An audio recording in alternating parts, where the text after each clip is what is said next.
waktu saya bangun Vio di 2013 itu, Kang Riton, sebenarnya itu Vio Optical Clinic itu berdiri karena usaha saya yang lama tutup. Dibilang banyak juga enggak gitu, maksudnya kita cuma bisa bertahan lah ya, bertahan. Terus tiba-tiba ketimpa musibah lagi ya, 2011 ya kita buka di Giant itu kan sepi ya, agak-agak sepi. 2012 nih udah mulai ada customer udah mulai ya. Tapi di 2013 awal itu kan kebanjiran. Udah punya tim juga nih, karyawan saya yang di Giant. Nanti mereka gimana kalau saya nggak lanjut? Karena kalau saya merasa diri saya tuh nggak pinter gitu loh. Ya, kalau dan dulu waktu sekolah juga nggak terlalu pinter lah ya. Jadi ya karena saya tahu kekurangan saya senang baca buku. Dasarnya itu aja, saya cuma pengen, maksudnya gini, saya selalu meyakini bahwa Vio itu tuh nggak sejelek yang dipandang orang gitu loh. Maksudnya karena jujur aja ya, Kang Riton, yang namanya kita bangun bisnis, di mana bisnis ini adalah lawan arus. Lawan arus loh, Vio itu lawan arus dalam arti kita waktu pertama optometri dokter nggak diakui kan di Indonesia.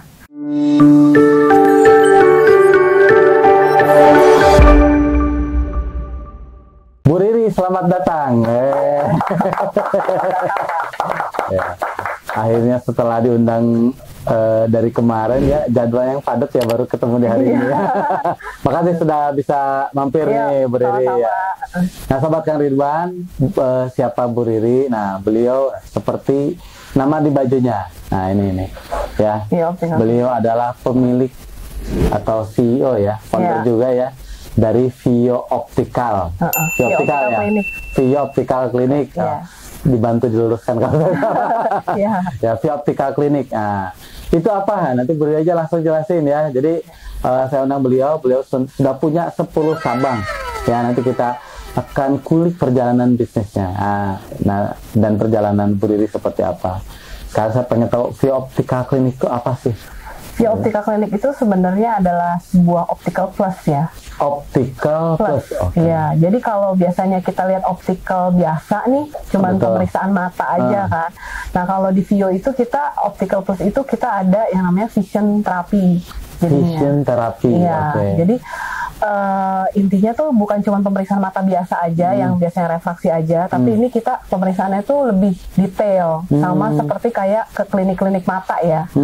Jadi ada kayak screening retinanya, dan ada kayak screening untuk non kontak sonometrinya juga untuk tekanan bola mata. Jadi benar-benar lebih detail. Dan solusinya bukan cuma kacamata. Nah, kita ada yang tadi yang saya bilang, ada vision therapy. Jadi kayak ada orthoke, ada low vision dan lain-lain sih gitu. Boleh nanti jelasin ya. Jadi Vio Optical Clinic itu ini sebetulnya optik, tapi dia plus ada dokter spesialis mata, mungkin bisa dibilang. Itu spesialis mata ya? Iya, spesialis mata. Ya, karena Sobat Kang Ridwan nih, saya ketemu Bu Riri itu di salah satu training.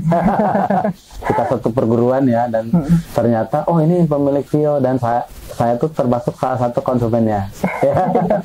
Jadi saya punya anak 2 pakai Vio ya. Jadi kalau pakai Vio Optical tuh jadi kayak soft lens ya, tapi ini hard lens ya. Iya, betul, hard lens. Ini software aja saya. Hard lens dipakai tiap malam. Jadi besok itu nggak perlu pakai kacamata. Gitu ya. Bahkan kalau udah sering pakai bisa sampai 2 hari 3 hari bisa nggak pakai kacamata. Tergantung ya masing-masing. Tergantung dari korneanya. Nah, boleh dong cerita tentang Vio Optical sendiri yang orthoke gitu. Orthoke itu apa sih gitu? Oke, orthoke itu sebenarnya ya hard lens ya. Jadi dia sifatnya itu untuk bisa kayak kornea mata nih, dia sifatnya tuh kayak untuk bisa menekan. Jadi kan kalau mata minus itu kan cenderung condong ya. Ya kan. Nah, jadi fungsinya orthoke itu seperti kayak menekan ini untuk posisinya kembali seperti normal gitu loh. Seperti itu sih. Jadi fungsinya ya, fungsi utamanya. Nah, jadi kalau orthoke sendiri itu fungsi utamanya adalah untuk istilahnya myopia control. Jadi biar mata anak atau misalnya pemakainya, konsumen itu minusnya tidak bertambah terus. Betul. Cuman ada efek sampingnya. Efek sampingnya dia itu menurunkan mata minus. Jadi bukan cuman memperlambat aja, tapi bisa lepas kacamata. Gitu. Ya, memang kenapa anak saya pakai ya saat itu, karena saya khawatir minusnya udah 3. Saya kaget pas dicek, saya -3 ya, masih umur 9 tahun ya mungkin ya, 9-10 tahun. Kaget kan orang tua, wah ini kita lalai ya, mungkin karena kebanyakan main gadget, ya kepantau, kan kadang anak terlalu dekat mungkin ya, atau mungkin nonton TV, kita nggak tahu sebabnya karena apa. Kita udah batasi juga, bahkan ternyata ya kaget tuh minus. Ya alhamdulillah kan ada ini, karena masih kecil kan belum bisa dilatih kan. Ya, betul. Nah ini salah satu alternatif. Saya sih berharap lebih ke biar minusnya nggak naik. Iya. Itu betul ya, betul. minusnya Emang bisa nggak naik. Iya, emang tujuan utama dari ortoped seperti itu. Tapi kan ada hasil lainnya ya, jadinya lepas kacamata ya, Nah itu minusnya betul, jadi turun. betul. Iya gitu sih. Jadi kalau sekarang malam pakai, tidur, pagi itu dilepas, udah nggak usah pakai kacamata lagi. Iya. Beraktivitas normal seperti biasa ya. Karena anak saya nih yang kedua ya, dia ketiga dia kan ambil ekskul basket. Pakai kacamata kan nggak nyaman lah, saya juga pakai kacamata kan sama gitu. Oh gitu ya. Jadi betul ya itu supaya minusnya bisa nggak naik seperti itu. Iya. Itu kenapa punya ide? Ini kan kita ngomongin bisnis optik ya. Optik itu kan banyak. Bisa dibilang apakah ini positioning dari Vio ya, maksudnya dia beda dengan yang lain gitu. Iya sih. Jadi sebenarnya kan kebetulan bisnis optical clinic ini tuh itu dari suami saya sih. Awalnya dari suami? Iya, awalnya dari suami karena beliau itu adalah optometri dokter. Dia dokter asli? Iya, dokter asli, dokter mata ya. Dokter mata. Tapi bukan spesialis mata, namanya optometri. Jadi khusus untuk yang kalau spesialis mata kan kita tahu ya, maksudnya dokter yang bisa melakukan operasi, terus pengobatan kalau di Indonesia seperti itu. Karena kalau dokter optometri itu lebih ke untuk vision terapi. Jadi kalau di luar negeri emang ada dokter mata itu ada dua, ada optometri dan oftalmologi. Gitu. Nah, kebetulan suami saya optometri dokter di sana dan lulusan fellow American Academy Optometri pertama di Indonesia. Di Amerika? Iya. Orang Indonesia pertama? Yes, betul. Dan teknologi ortoke itu dia bawa ke Indonesia 2016 awalnya. 2016? Berarti ini usaha ngerintis itu tahun 2016? Kita buka Vio itu dari 2013. Oh, tadinya optik aja? Tadinya optical clinic ya, cuman maksudnya kita... udah optical clinic namanya udah? Sudah namanya itu. Cuman kita waktu itu baru kacamata, low vision, baru ada low vision tuh di situ. Low vision itu apa? Jadi untuk orang-orang yang sudah tidak bisa dibantu dengan kacamata biasa lagi. Jadi harus ada semacam teleskop yang ditaruh di kacamata untuk bisa melihat lebih baik. Dan itu untuk minus-minus yang sampai 20, 25. Ada teleskopnya kacamata? Ada. Ada. Nanti mungkin ada gambarnya ya. Iya. Nanti kita ada. Oh, jadi dia agak nonjol dikit segitu. Agak nonjol. Kan dia ada kacamata tebal tuh. Iya. Nah, dia ada di kacamata itu ada teleskopnya. Oh, bisa jadi gitu ya? Gitu. Oh, tadinya itu aja tadinya? Tadinya itu aja. Karena spesialisasinya beliau awalnya waktu pas ngambil optometri dokter di Filipina itu ngambilnya low vision spesialis. Tadinya terus, awalnya. Terus 2015 dia ngambil fellow Amerika untuk lanjut lagi tuh. Kuliah berarti bentuknya itu tuh? Sertifikasi? Kayak sertifikasi ya. Oh, gitu oke. Sertifikasi untuk teknologi ortoke ini bisa dipegang ya? Teknologi ortoke dan teknologi yang lain sih, kontak lens, lebih ke upcoming project yang kontak lens sih banyak. Berarti di awal-awal bisa jadi ortoke ini yang pertama kali bawa ke Indonesia? Iya, bisa dibilang begitu sih. Karena kan yang lain sekarang udah ada juga ya? Iya, yang lain sih sekarang udah mulai ada ya. Dulu kan nggak ada mungkin. Dulu gitu nggak ada. Gitu. Oke, berarti usaha ini dari 2013. Sekarang udah 10 cabang. Iya. Cepat ya? 10 tahun. 10 tahun. Ya, sekarang kita mau ke 11 tahun sih. Cepat ya? Iya. Itu gimana strateginya tuh? Ini kan Bu Riri ini kan sebagai CEO juga kan? Iya. Sebagai CEO di perusahaan ini. Itu gimana strategi pengembangan usahanya biasanya seperti apa itu? Strategi pengembangan usaha sebenarnya kalau kita bilang pengembangan cabang ya, itu kita mulainya baru 2 tahun terakhir sebenarnya, Kang Rituan. 2 tahun terakhir? Iya. Beranak pinaknya baru gitu? Baru. Awalnya kita kan satu ya dari Harapan Indah, terus 2013 kita buka, 2019 baru cabang kedua. 2019 cabang kedua, jadi cukup lama banget cukup itu ya? Cukup lama, karena emang ada struggle ya. Betul. Terus 2019 kita buka yang kedua, 2020 kita mau rencana buka tapi COVID. Jadi nggak bisa kan, ya kan kacau juga waktu itu. Jadi di 2022 baru kita mulai ekspansi cabang lumayan banyak. Dari ketiga tuh dari dulu. Ketiga, keempat, kelima, keenam itu di 2022, terus selanjutnya sisanya di 2023. Oh, itu ekspansi pakai kemitraan atau sendiri semua? Sendiri, Sendiri semua? Iya. Berarti SOP-nya perlu rapi ya itu ya? Iya, betul, rapi. SOP, KPI, kayak KPI, gitu ya? dan ya sebenarnya awalnya di 2022 itu 2021 lebih tepatnya ya, saya ketemu partner bisnis sih sebenarnya. Jadi yang benar-benar bantu kita untuk bisa, oh ternyata kalau yang namanya kita mau buka cabang cepat itu harus apa aja yang disiapin. Jadi sebelumnya itu kita benar-benar kayak family business, jadi benar-benar belum ada struktur yang jelas, belum ada istilahnya manajemen juga belum kita bentuk. Jadi masih Superman gitu? Iya, Superman lah. HR saya gitu kan semuanya. Jadi ngerekrut kita gitu semuanya. Finance juga masih saya. Lalu baru di 2021 akhir itu kita baru rekrut manajemen. Jadi kayak HR manager, finance manager gitu sih. Gitu ya. Jadi sebetulnya 2021 ini karena udah ketemu partner yang tepat ya. Iya, betul. Partner tuh lebih ke mungkin konsultan atau lebih ke betul-betul masuk ke dalam bisnis. Masuk ke dalam bisnis sih. Oh, gitu. Ya, menarik nih ya punya partner. Iya. Berarti dia termasuk yang menginvest juga banyak ya? Iya, ada sahamnya sih. Ada sahamnya ya kan, dia nanti pembagian saham gitu. Iya, karena betul. ini menarik ya, kan masih belum ada ya Optik plus. Iya. Yang secara spesialisasinya lebih ke ortoke ya. Betul. Dan banyaknya ortoke kan diangkat ya kalau. Iya, karena kita emang istilahnya winning produknya kita ortoke ya saat ini. Tapi winning produk. Sebenarnya kita juga ada yang lain sih, kayak buta warna itu kita bisa. Karena orang-orang yang buta warna kan kadang-kadang bingung kan, gimana nih kalau udah buta warna bisa dibantu nggak? Nah itu kita ada kacamatanya khusus terapi buta warna dan ada softline-nya juga untuk buta warna. Jadi orang-orang yang bermasalah dengan buta warna itu bisa kita bantu juga. Baru tahu ya. Kan saya pikir ya buta warna udah aja gitu. Jadi dia modelnya pakai kacamata juga atau pakai kacamata atau dia pakai hard lens, dia bisa pilih. Dipakai terus atau kayak ortoke dilepas? Gitu, dia itu untuk daily use, jadi dipakainya setiap hari. Jadi kayak soft lens berarti jatuhnya ya? Iya. Oh gitu. Oke, nah sekarang kalau secara bisnis ya, kalau suami sebagai apa nih? Kalau Bri sebagai apa? Kalau suami saya itu sebagai istilahnya dia yang mengurusi operasional ya, karena kan kebetulan beliau tuh adalah dokter ya, dokter optometri, jadi yang istilahnya jadi chief dokternya di Vio sendiri gitu.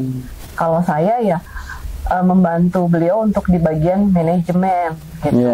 Karena kan ya balik lagi kalau dokter kan fokus ya sama soal teknikal gitu kan. Ya jadi ya saya lah yang bantu beliau untuk di manajemennya. Beliau orang detail kayaknya ya. Pokoknya gue mah fokusnya di sininya. Ini manajemen kadang ngurus atur gitu ya. Karena beliau tuh suka banget ya sama dunianya dia gitu. Maksudnya dunianya beliau tuh kesehatan mata kan. Jadi demen upgrade ilmu terus. Pokoknya bener-bener teknikal. Jadi setiap tahun kan selalu upgrade ilmu. Ada penemuan baru dia bawa nih ke Indonesia untuk dibuat jadi servisnya di Vio gitu. Nah jadi nggak sempet tuh ngurusin manajemen nih, marketing kayak gimana, finance kayak gimana, HR kayak gimana, ya nggak sempet. Jadi saya lah bagiannya di situ. Ya, jadi semacam R&D-nya gitu ya. Iya, R&D juga. Tapi karena dia itu juga sebagai founder, maka lebih kerasa ya proses percepatan upgrade-nya. Karena kita kan kalau founder kan gitu ya, bener-bener serius dijalaninnya kan gitu. Oh, ini kayaknya cocok nih untuk dikembangin. Atau belum ada nih di Indo gitu kan. Gitu ya. Kalau ini kan ngomongin partner nih ya, ini menarik juga nih. Itu maksudnya ketemu partner yang tepat tuh gimana tuh? Ada tips ya sih? Kok bisa tiba-tiba dapat partner terus langsung beranak banyak kan itu untuk orang-orang tertentu ya, termasuk saya kan nggak gampang tuh untuk dapat partner sehingga bisnisnya bisa berkembang banyak. Apa memang punya dari relasi kah atau? Sebenarnya dari ya dibilang istilahnya emang sudah jalannya ya, karena jujur aja saya ketemu partner ini awalnya karena kita kan sebenarnya di awal tuh udah bangun Vio ya, udah lumayan lama lah ya, dalam waktu udah bertahun-tahun gitu. tadi kita mau ajak kerja sama dalam tanda kutip saudara ya, maksudnya orang-orang yang dekat sama kita, tapi mereka tuh nggak percaya. Nggak percaya akan bisnis Vio ini bisa berkembang dan lain-lain. Jadi waktu itu kan karena kebetulan ya sama ya seperti Kang Ridwan ya, saya demen belajar. Jadi kan kayak saya demen belajar, saya suka pergi istilahnya ikut training ini, training itu, training itu. Jadi kebetulan saya ada di satu training yang mengajarkan untuk kalau misalnya kamu merasa bahwa kamu ingin mencari partner dan lain-lain, coba pitching deck ke investor. Oh, ini sampai pitch deck. Saya bikin pitching deck itu, pitch deck ke investor. Karena saking waktu itu, ini saudara aja bilang bisnis ini tuh kurang bagus ya. Saya pengen buktiin nih, masa sih bisnis yang kita bangun ini separah itu sampai nggak dilihat orang gitu kan. Jadi saya coba pitching deck aja. Dan kebetulan ada kayak apa sih semacam, waktu itu kebetulan saya kenal juga sama salah satu foundernya ya, teman dekat saya juga, maksudnya beliau tuh bikin kayak semacam akselerasi bisnis. Jadi beberapa perusahaan dipilih gitu kan untuk jadi salah satu perusahaan yang bisa diajak untuk berkolaborasi gitu. Dan kebetulan Vio tuh terpilih. Saat saya pitching diterima tuh dari 600 perusahaan kata beliau sih gitu. Ya, jadi dipilihlah Vio. Dan baru dari situ kita kerjasama. Oh gitu ya. Saya pikir partner dari mana gitu, ternyata sampai dari orang yang iya gitu sih. Oh, jadi ke investor dan dia masuk punya saham dan bantu. Iya, sampai saat ini sih bantu. Ya bantu di bisnisnya juga kan. Mungkin ke bisnis strateginya seperti apa, beliau bantu juga kan. Mungkin lebih ke komisaris berarti kalau kayak gitu ya. Iya. Oh gitu, berarti perlu kalau sebagai CEO laporan berarti. Iya betul. Chairman ya, kita bilang chairman ya. Seperti chairman. Mungkin Kang Ridwan pernah kenal juga kali, Pak Yusak M. Yahya yang punya ilmu keuangan. Iya. Kok Yusak? Tanggal 2 kesini. Iya, beliau itu yang bantuin kita menemukan Vio, istilahnya kalau kata Pak Yusak itu menemukan berlian yang belum diasah. Iya. Gitu. Tapi saya benar-benar banyak banget dibantu oleh beliau sih, benar-benar luar biasa lah Pak Yusak buat Vio ya. Iya. Jadi saya ini juga udah undang beliau dalam waktu dekat minggu depan ya. Tanggal 2 isi di sini. Wow, jadwalnya padat. Geser-geser. Tadinya mau minggu kemarin ya. Tadinya mau minggu kemarin. Cuman karena ada jadwal bentrok ya, nggak bisa gitu. Oh, jadi Konsisak bantu, tapi bukan sebagai partner aja ya. Apa partnernya Konsisak? Partner Konsisak. Oh, gitu ya, menarik ya. Ya kadang circle-nya itu aja. Benar. Saya tadinya mau nanya di belakang gitu. Karena di sama Bu Riri kan, ya nggak apa-apa gitu. Nah ini kalau bicara positioning kan, kalau sekarang kalau ngomongin bisnis ya, karena di awal kan belum ada positioning lainnya. Maksudnya yang bisnis Optik Plus belum ada, yang di awal-awal ya belum ada ke yang ngomongin ortoke misalnya. Iya belum ya. Tapi kan dalam perjalanan pasti akan ada kompetisi baru kan. Nah, mungkin udah mulai bermunculan kan optical klinik lain yang membawa teknologi sama lah ya. Apa yang dilakukan kalau nanti kompetisi menjadi seperti itu? Kalau saat ini sih saya selalu bilang ya sama tim ya, maksudnya intinya yang namanya kompetisi itu pasti akan selalu ada ya. Yang namanya istilahnya kalau sesuatu yang baik pasti akan ada. Bukan cuma kita nih yang akan ada di sana, pasti ada orang lain juga yang akan di sana. Cuman saya selalu bilang sama tim bahwa kita terus harus improve gitu loh. Kalau saya sebenarnya gini, kalau ada kompetitor yang tujuannya sama kita untuk bisa bangun Indonesia itu, untuk bisa bantu Indonesia itu melihat lebih jelas, why not? Karena kan kita juga nggak bisa sendiri kan, gitu kan. Tapi ya untuk membuat Vio itu menjadi lebih konsisten dan berkembang ya kita tetap harus upgrade ilmu terus harus terus berinovasi gitu kan, karena kan ya namanya kompetitor pasti ada, tapi kan sekarang mungkin zamannya juga collaboration ya. Betul. Jadi ya kita juga bisa menggandeng tadinya kompetitor kita, mungkin kita bisa gandeng untuk bisa menuju ke yang lebih baik lagi gitu sih. Oh, keren ya. Jadi kita nggak perlu takut dengan ada namanya kompetisi ya. Iya. Apalagi kan ini Vio ini kan yang pertama ya bawa ortoke, karena itu kan yang paling kuatnya kan, bawa ortoke, dan itu bisa dibilang first mover advantage lah ya, keunggulan karena memperkenalkan ini pertama kan. Jadi kalau di kepala orang ortoke ya Vio gitu ya, udah seperti itu kan ya. Iya sih, sekarang sih seperti itu ya. Sebenarnya lucu juga sih cerita kenapa kita bisa bawa ortoke. Jadi 2015 itu kan suami saya, Dr. Andri itu kan dia belajar di Amerika bahwa ada nih teknologi ortoke. Terus di 2016 itu ada pasien, ada seorang anaknya itu minusnya tuh kalau nggak salah 6 ya, 6,7. Mamanya tuh ngomong gini ke suami saya, bilang, "Dok, ada nggak sih yang bisa nih turunin minus tanpa harus pakai kacamata?" "Ada Bu, lasik, tapi nanti nunggu anak ibu udah 17 tahun dulu ya." Betul. "Enggak, saya maunya sekarang, soalnya dia naiknya minusnya naik terus gitu kan." Ada sih sebenarnya satu teknologi gitu kan, itu di Amerika. "Yaudah dong Dok, saya mau bawain ke sini buat anak saya." "Bener Ibu mau?" gitu. Ya udah, dari situ sebenarnya starting awalnya. Jadi ya karena keinginan kita untuk bantu pasien sih sebenarnya, lebih ke situ sih. Karena kan kasihan ya kalau misalnya kita tuh dihadapkan sama orang yang lagi butuh bantuan gitu, kalau kita nggak bantuin gitu sih. Ya. Jadi itu salah satu tips bisnis ya, Sobat Kaliban, dengerin konsumen kita ya. Iya, kita harus dengerin konsumen, benar. Benar banget. Karena dengerin konsumen justru jadi kepikiran ya, dan ketemulah produknya. Iya. Ya kan? Betul. Karena kita dengerin customer kan belum ada nih saat ini.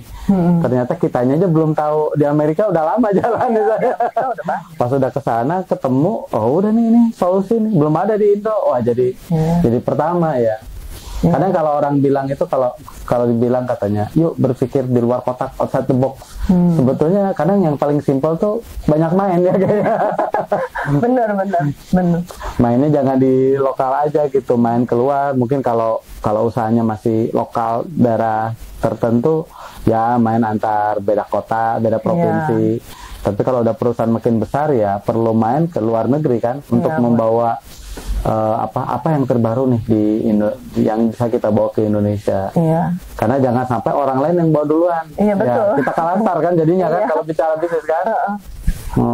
Nah sekarang kan udah ada partner nih, kan beliau bantu juga nih dalam manajemennya gitu. Tapi kan Bu Riri nih dari awal yang tadinya sendiri tiba-tiba perlu bangun tim, kan pusing tuh.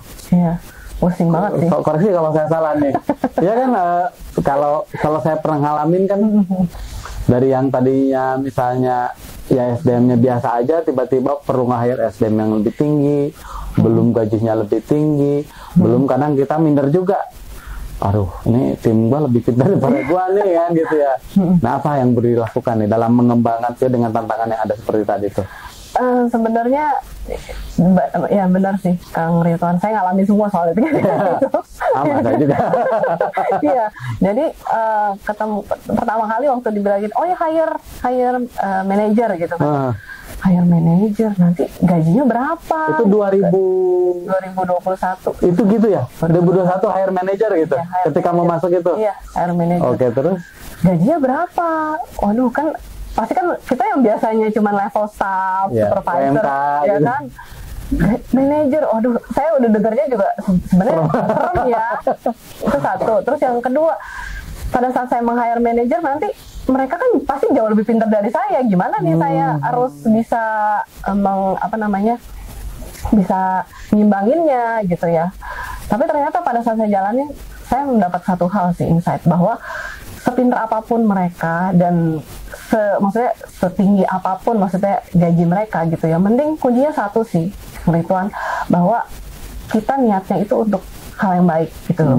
Saya percaya yang namanya kita dikasih rezeki sama Tuhan itu pasti ada aja jalannya gitu. Jadi waktu saya meng-hire manajer itu saya pikir, aduh bisa nggak ya, atau udahlah jalanin aja, toh buat hal yang baik kok gitu kan. Ternyata bisa gitu kan, kita bisa meng-hire satu manajer, lama-lama jadi beberapa manajer gitu. Terus untuk masalah skill nih, tadinya tuh takut kan, aduh saya bisa nggak ngimbangin dia, mana ada yang dari MNC Group, ada yang dari mana kan? Timnya. aduh saya cuman istilahnya counting biasa nih gitu kan. Tapi pada saat mereka masuk, ternyata kan mereka juga tidak tahu bisnis kita itu seperti apa. Jadi mereka juga perlu belajar. Jadi ya udah saya bilang sama mereka, ya udah kita sama-sama belajar ya. Kalian ambil positifnya dari dulu di tempat kerja yang sebelumnya, masuk ke sini kita punya culture yang baru juga. Kita sama-sama improve bareng-bareng ya. Saya bukan tipe orang yang harus, maksudnya saya bukan tipe orang yang tidak mau terima kritikan. Jadi saya pasti akan minta open question ke kalian, karena saya harus belajar sama kalian. Saya jujur-jujuran aja, saya istilahnya merendahkan hati gitu untuk belajar sama mereka, untuk bisa dapat insight. Oh ternyata seperti ini, oh ternyata seperti ini. Lama-lama ya udah kita bisa bareng sih, jadi tim yang kompak gitu sih. Jadi awal-awal mah sempat agak semi minder gitu lah ya, takut gitu. Tapi dalam perjalanan akhirnya bisa juga gitu ya, seperti bisa itu. Bisa juga sih sebenarnya. Karena ini milestonya luar biasa ya, dari cabangnya dari 2 tiba-tiba langsung melesat jadi 10 kan. Iya. Itu kan bangunnya kan luar biasa, dari yang tadinya mungkin kantornya santai-santai. Iya. Mungkin bisa dibilang di zona nyaman gitu kan. Ya kan di zona nyaman kan, artinya dari yang ada aja, kalau untuk sendiri kayaknya udah cukup ya, gitu kan. Sekarang harus bikin orang lain. Bikin orang lain. Lebih banyak lagi. Dan apalagi udah masuk investor kan, berpikir target yang lebih besar kan. Betul. Ya. Gitu. Dulu apa sih yang menyebabkan mau datang investor? Tadi kan dibilang katanya saya ini mau buktikan nih ke saudara-saudara kan gitu ya. Sebenarnya itu dasarnya itu aja sebetulnya. Iya, dasarnya itu aja. Saya cuma pengen maksudnya gini, saya selalu meyakini bahwa Vio itu tuh nggak sejelek yang dipandang orang gitu loh. Maksudnya karena jujur aja ya, Kang Ridwan, yang namanya kita bangun bisnis, di mana bisnis ini adalah lawan arus. Lawan arus loh, Vio itu lawan arus dalam arti kita waktu pertama optometri dokter nggak diakui kan di Indonesia. Ya, biarpun suami saya itu istilahnya sekolah, lulus di luar negeri, ya kan, masuk ke Indonesia itu siapa sih yang ngakuin? Nggak ada. Bukan spesialis, karena tidak ada spesialis. Dia bukan spesialis mata kan. Jadi kan benar-benar itu hujatan segala macam itu datang gitu kan. Dan itu bukan suatu yang mudah. Bahkan dari dulu sebelumnya tuh, waktu sebelum kita kolaborasi dengan para dokter spesialis mata ya yang mau support Vio, itu kita sempat pernah istilahnya dari Perdami segala macam itu menanyakan bagaimana nih optometri dokter nggak ada loh di Indonesia gitu. Jadi saya tuh tahu rasanya gimana orang-orang yang udah sekolah di luar negeri terus tiba-tiba datang ke Indonesia nggak diakuin. Itu tahu deh kita rasanya gimana. Padahal kan kita mau bangun negara, bener ya, mau bangun Indonesia kan. Tapi kok di negara kita sendiri nggak di respect, nggak diakuin gitu kan. Tapi itulah yang dorongannya saya pengen. Loh kan kita di sini sama loh, tujuannya mau bantu orang kan, mau bantu orang melihat lebih baik. Mungkin dengan beliau pakai gelar dokter spesialis, apakah kita sebagai dokter optometri tidak bisa membantu orang melihat lebih baik gitu kan? Ya saya ngomong, maksudnya saya ingin membuktikan aja gitu loh, bahwa apa yang kita bangun ini untuk bisa memberikan suatu alternatif ya. Kita ngomong ini alternatif kan, kalau LASIK kan operasi. Kalau ini kan suatu hal yang bukan operasi. Jadi suatu alternatif yang bisa membuat orang itu bisa membuat mata minus mereka bisa turun dan lain-lain gitu kan, saya rasa saya perjuangkan gitu, karena banyak banget customer saya yang merasa terbantu gitu loh. Betul. Ya gitu sih, jadinya itu yang pembuktian itu sih sebenarnya yang ingin saya lakukan gitu sih, lebih ke situ sih. Memang kalau namanya dendam itu bukan dendam sih, bukan dendam. Ya istilahnya lah, bukan dendam kusumat, bukan. Artinya kadang kita ingin menunjukkan sama orang. Itu kan semacam motivasi kan. Kan motivasi itu bisa dari pencapaian atau bisa jadi dari merasa tidak nyaman kan gitu ya. Karena merasa bisa direndahkan, dihina, dijelek, atau ada cap-cap tertentu kan gitu ya. Itu kan memotivasi kita bahwa kita ini ingin menunjukkan bahwa kita tidak seperti apa yang mereka pikirkan kan. Iya, betul. Saya akan tunjukkan kepada dunia kalau gue bisa hebat gitu kan, bahwa Vio ini bisa berkembang jadi banyak kan. Orang banyak yang meragukan di awal-awal kan, seperti itu kan gitu. Banyak. Nah, ini kan saya senang menggali di area ketika Vio yang tadinya 2 cabang menjadi banyak cabang ya. Berdiri punten, jadi saya tanya lagi nih gitu ya. Iya, nggak apa-apa. Kan saya percaya ya, ketika kita ingin mengembangkan sesuatu atau mendapatkan sesuatu, karena kita akan menampung sesuatu yang besar, kita kan perlu menyiapkan wadah yang besar. Ya wadah ini kan bisa dibilang knowledge bentuknya atau juga skill ya. Jadi ketika kita akan mencari atau mendapatkan sesuatu yang dikejar, maka kita perlu membuat wadah kita besar, belajar gitu. Nah, Bu Riri banyak belajar gak saat itu? Karena kan mohon maaf ya Bu ya, kan tadinya di zona nyaman nih, cabang cuma 2, kalau masalah di sana tinggal datengin, beres, kan pilihannya cuma itu aja. Nah sekarang tiba-tiba banyak, kan nggak mungkin tiap hari dikunjungin semua toko kan. Nah tadi dalam mengembangkan wadah, apa sih yang Bu Riri lakukan? Saya belajar terus. Belajarnya gimana tuh? Kalau saya tuh pertama suka baca buku itu. Saya suka baca buku. Karena kalau saya merasa diri saya tuh nggak pinter gitu loh. Kalau dan dulu waktu sekolah juga nggak terlalu pinter lah ya. Jadi ya karena saya tahu kekurangan saya senang baca buku, terus senang ikut seminar gitu loh. Seminar dari kayak Coach Armala tuh yang Human Plus yang kita ketemu ya kan. Jadi terus dari beberapa lagi yang lain. Jadi saya senang sih ikut seminar-seminar, ketemu networking juga, ketemu pebisnis lain yang ternyata mereka tuh sudah ngalamin seperti kita ya kan. Jadi kita bisa belajar dari mereka itu gitu sih. Itu sih kuncinya ya. Intinya kita jangan pernah menutup diri untuk berkembang, untuk mencari ilmu sih. Gitu. Jadi ketika kita praktek mengembangkan usaha kan banyak masalah tuh. Iya, banyak masalah. Justru belajar gitu ya. Belajar supaya bisa memecahkan masalah itu ya. Ibaratnya kadang kalau kita masih belum paham, kita cari masalah kan. Padahal yang penting itu akar masalah kan.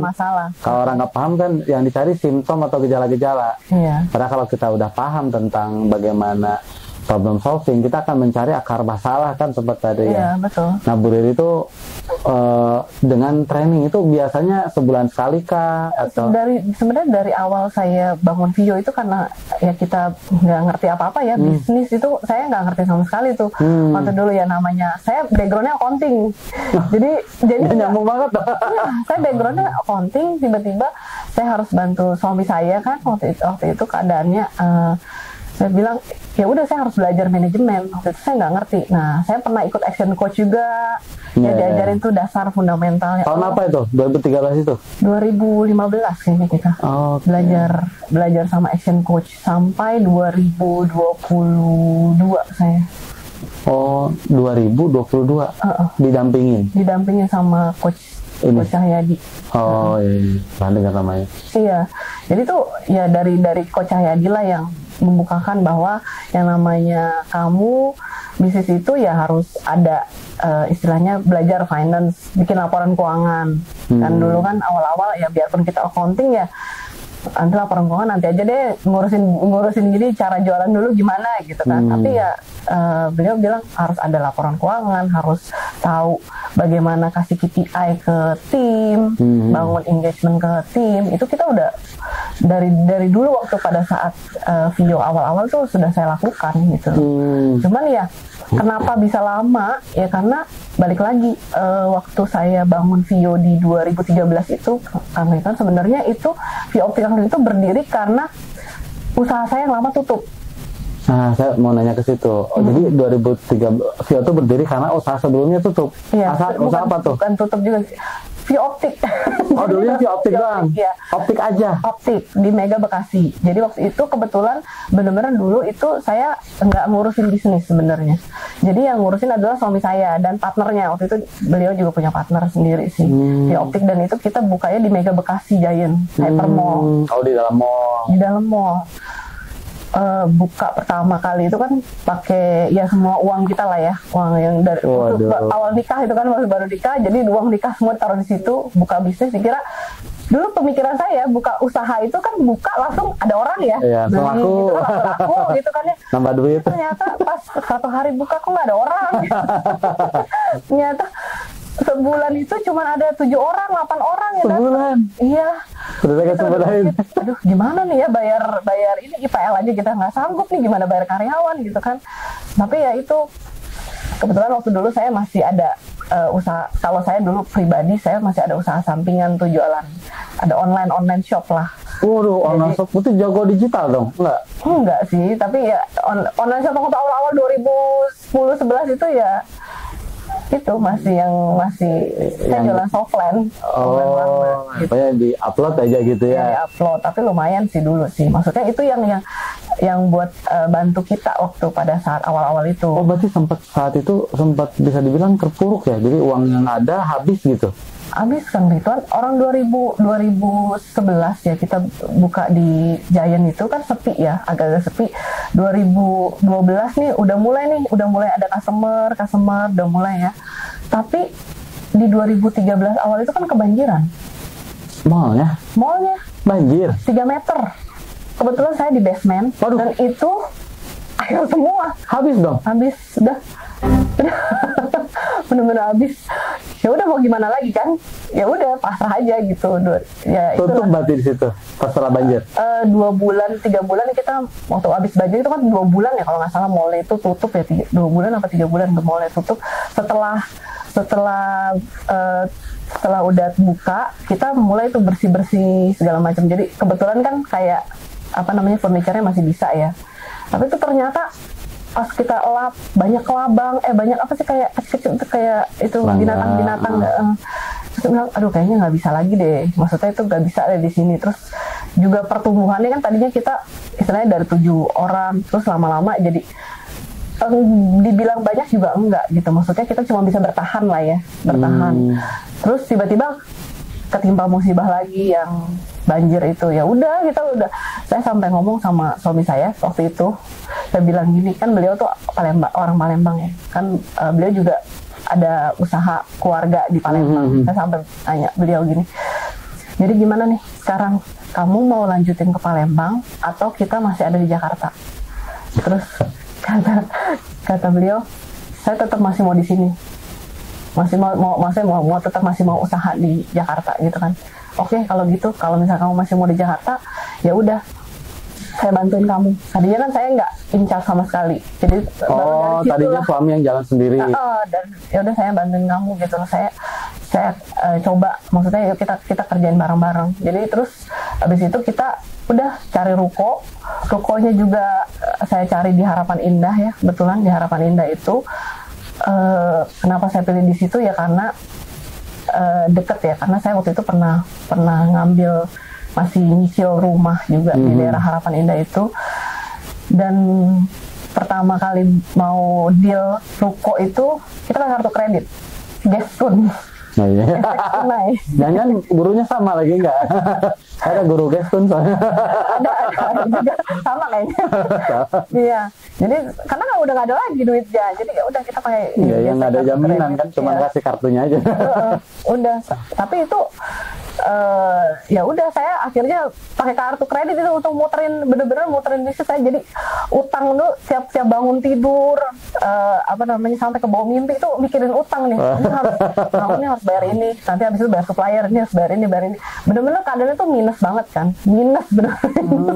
Itu modalnya Gestun untuk buka ruko itu. Iya, nekat itu, udah bangkrut, bisa dibilang tutup lah ya bang sebelumnya. Sebenarnya emang nekat kalau dipikir-pikir, karena kalau saya belajar lagi dan sekarang kan namanya bisnis itu kan harusnya pada saat kita nggak tahu ini bisnis jalan atau enggak kan nggak boleh pakai sistem yang kayak gitu ya. Iya. Tapi ya itu yang saya jalanin karena ya kita nggak punya duit, mau dari mana ya. Sama suami sama-sama nekat itu. Sama-sama.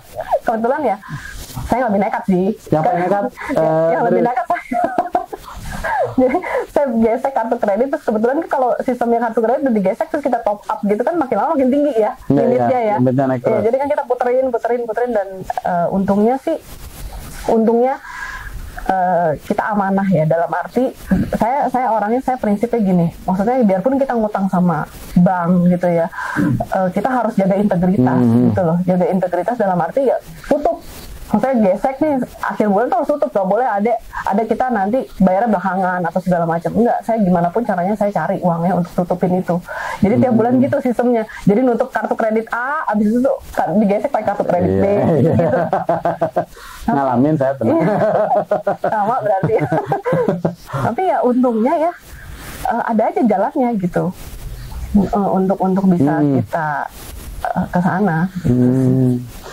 Ya, nah terus dari situ ujungnya hidup lah ya si bisnisnya mungkin dari Iya. situ ya. Makin, tapi kan saat itu nggak langsung berkembang ya, masih Enggak satu sih. aja gitu. Berarti ini toko pertama masih ada sampai sekarang ya, Harapan Iya, Indah ya. masih di Harapan Indah. Iya. Di Harapan Indah itu perjuangan. Keren ya itu, nekat. Iya, nekat sih. Karena sewa ruko tuh kita kan belum tahu ya bisnisnya jalan atau enggak. Ini Iya. kan buka bisnis, kayak bisa dibilang buka bisnis baru kan, karena yang sana tenggelam, tempatnya juga beda gitu. Kalau saya, kalaupun memang perlu gesek pakai kartu kredit, udah diperhitungkan. Oh ini kalau saya beli sesuatu ya berarti kan harus menghasilkan lebih daripada itu kan. Iya, kalau itu saya jujur ya Kang, nggak ada kepikiran ke Nggak situ. kepikiran. Kepikirannya karena saya mikir gini ya, ini saya udah punya tim juga nih, karyawan saya Oh. yang di Giant.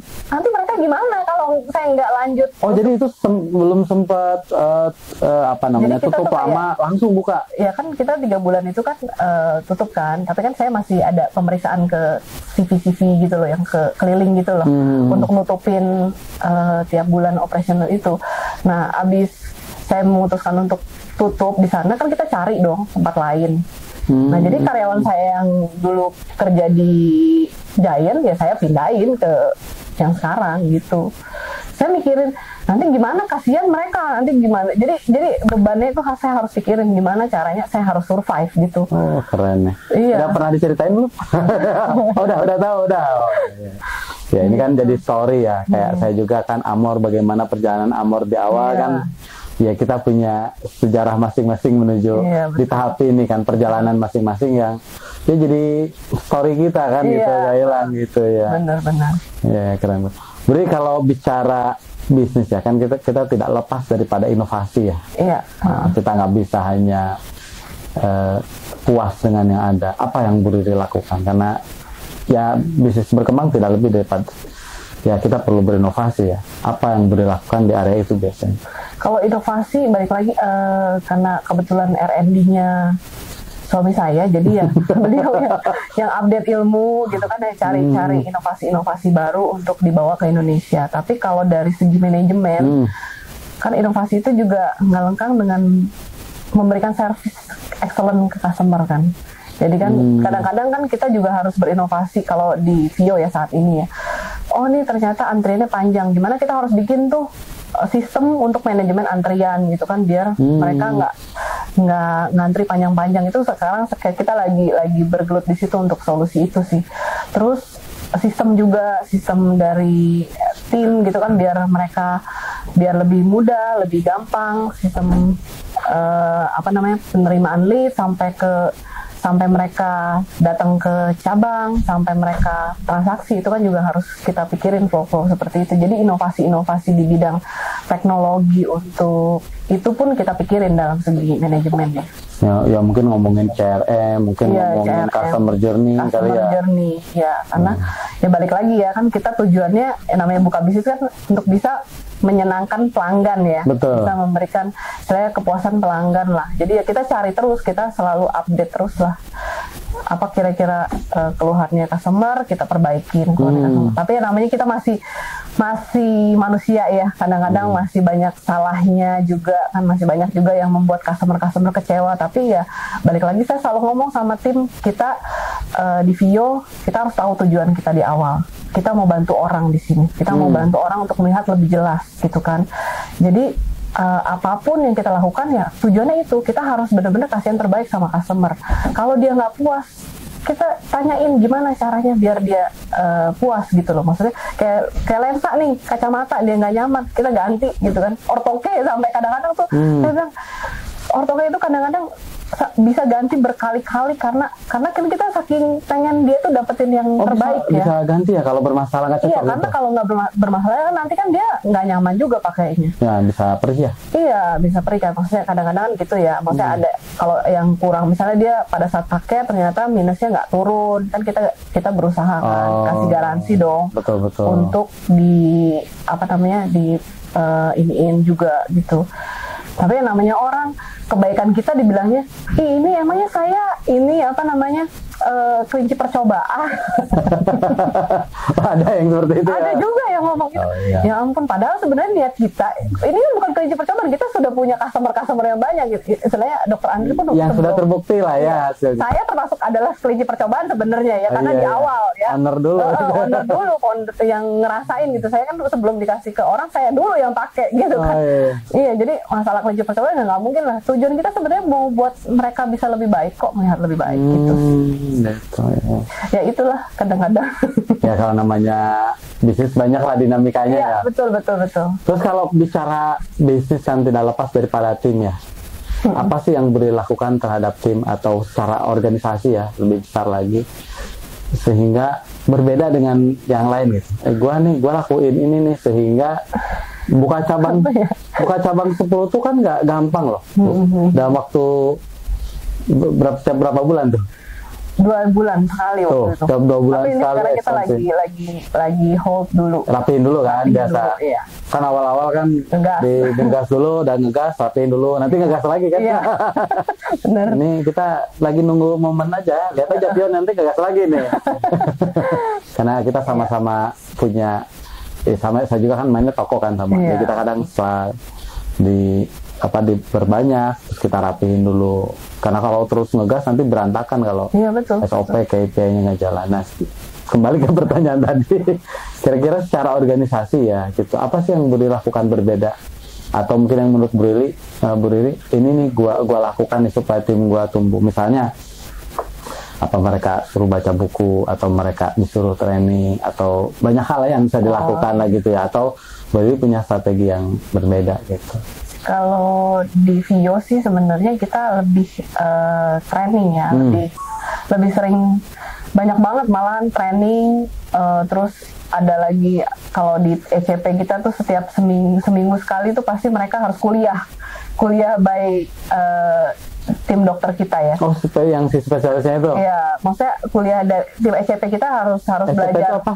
eye care profesional. Jadi Oh. tim eye care profesional kita tuh tiap minggu tuh pasti ada upgrade ilmu juga untuk belajar anatomi mata dan lain-lain untuk biar bisa mereka melayani pasien-pasien kita dengan baik sih gitu. Dan kalau tim-tim yang lain ya kayak marketing gitu-gitu ya biasanya kita kasih training di luar sih, ikut Human Plus juga tuh mereka bareng-bareng sama saya. Karena saya berpikir gini ya, kalau saya sendiri yang cuma belajar, tim saya nggak belajar sama aja, saya juga mentransfer ilmunya juga nanti nggak maksimal. Jadi harus belajar bareng-bareng gitu loh. Kita harus sama-sama upgrade ilmu bareng-bareng gitu sih. Ya, jadi jangan sampai CEO-nya maju gitu, yang lain nggak paham gitu. Iya. Nggak satu kepala ya. Yang satu kepala. Kalau Mr. Bob Jacobson bahasnya itu kasar malah tuh key shot ya. Jadi Iya. kita perlu alignment Lagi ya. alignment strategi prioritas kita ke tim. Jadi jangan sampai menurut kita nih ini strategi prioritasnya kata tim di kepala tim kan berbeda gitu kan. Jadi kita jalan masing-masing. Jadi kita perlu align dan juga perlu dibekali oleh knowledge ya. Jadi betul ya ada training. Kalau mentor punya mentor, Bu sendiri. Mentor kita punya sih mentor. Ayu salah satu mentor. Ada apa-apa telepon langsung ya. Iya, gitu. Langsung ring satu. Oh ya. Teman, ada apa? Iya, betul. Kalau ada apa-apa saya langsung telepon beliau Iya. untuk nanya gitu kan. Hebat itu Kak Susa. Iya.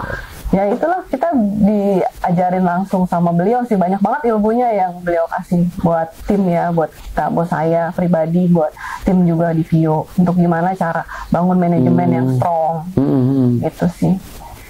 Ya kita harus cari partner yang benar-benar sevisi sama kita dan benar-benar Betul. istilahnya melengkapi kekurangan kita ya. Betul. Jadi jangan jadi partner itu saling melengkapi ya, sehingga Iya, kita betul. bisa lebih cepat ya gitu. Kalau risiko ya, ini kan bisnis tidak lepas daripada risiko ya. Entah banyak lah. Kalau kita bilang namanya manajemen risiko gitu. Biasanya di area itu apa yang boleh dilakukan supaya tidak? Kalau manajemen resiko tuh biasanya ya pertama kan kita kalau Pak Yusak ya selalu ngajarin tuh kan kita harus lihat data dulu nih. Sorry.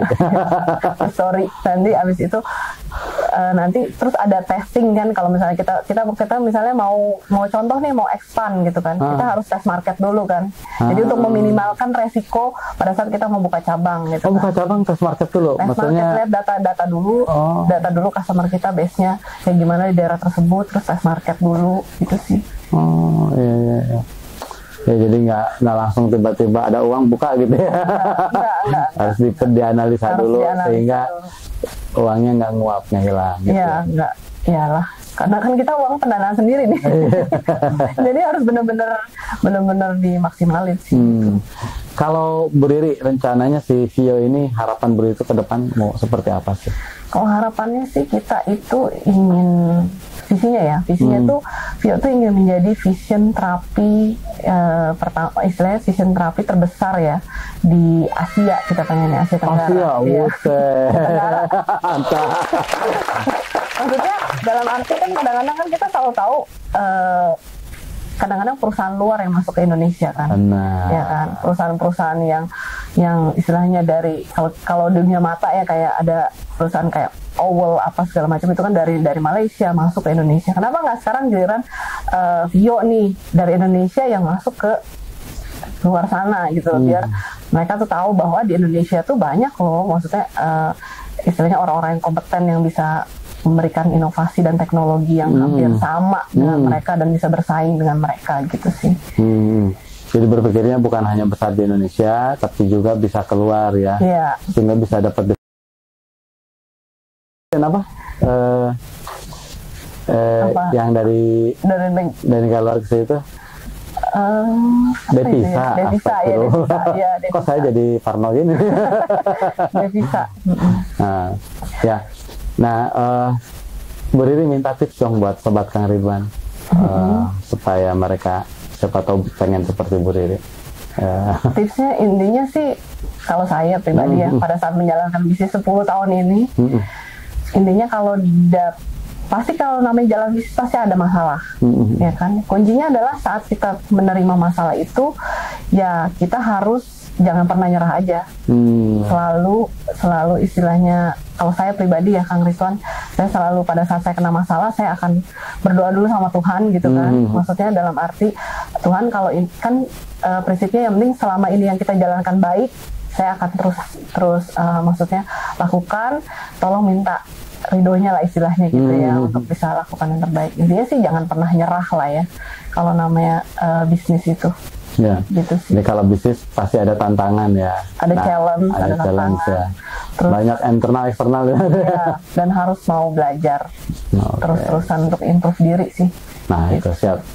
Masih banyak nih Bu Riri udah mau sharing ke sini, mudah-mudahan bisa bermanfaat untuk sobat Kang Ridwan ya. Masih banyak Bu Riri. Thank you.